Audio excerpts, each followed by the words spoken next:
over 8 months ago, I was diagnosed with a problem with my heart. I was told that I had atrial fibrillation, which means it beats irregularly. And the problem was that I had part of my heart, the valve wasn't emptying properly. And so that was causing my heart to go out of rhythm. I was given medication for it. I had a little episode when I was on holiday in Austria. I collapsed and they didn't know why. They thought it would have been my heart that caused it. So they told me that I had to continue taking the medication, but I wasn't allowed to drive anymore, not for the time being. So it was a big shock to me. I loved driving. It took away my freedom. But I prayed and prayed and prayed. I'd had a message before at the revival nights. God had spoken to me about my broken heart, and I didn't know what it meant. And I didn't know then that I had a heart condition. And I thought he meant something maybe in the past, but anyway, I kept on asking him. He kept on saying wait, and I was waiting, and then I had this 6 months of not driving, which was agony for me. But I kept on asking the Lord, please give me back my license, please heal me. And then a few weeks ago, in the service, a lady started to sing in the Spirit. And I didn't hear all of it. Some of it was not in English, some of it was. But I didn't hear all of what she was saying. The only phrase I heard was, I want to heal your broken heart. So I spoke to her after the service. I went to her and said, I heard you singing in the Spirit.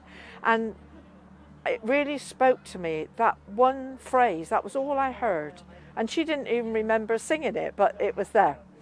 So we prayed together, and it was a simple prayer. She asked God to heal my heart. And we felt the Spirit with us. We felt that God was with us. But I went away thinking, oh well, I've prayed the prayer. I didn't think a lot of it. Then a few weeks later, I had an appointment with a specialist, and I had to have an ECG when I was there. And he had a look at it, and he said to me, first of all, you will be able to drive again. It wasn't anything to do with your heart, you just fainted. So he dismissed that. And then he said, let's have a look at this ECG. And he said, I'd had this problem that showed up on the ECG before, which was this chamber not emptying properly. And he said, I can't see that, it's not there. He said, it's certainly not on this reading. And it had been on all the other readings before. I'd seen it with my own eyes, this sort of flat line in between the beats where the heart wasn't pumping properly. And he said, well, I can't see it, it's not there. He said, look, and it was all, and I said, God has healed my heart. He's healed that part of my heart that was broken. I'm still taking the medication because he told me to, but he's cut down on some of it, and with a view of not taking it at all. So I'm just praising God that he spoke to me during that service, just a tiny voice, and I reacted to it, and through that he healed me.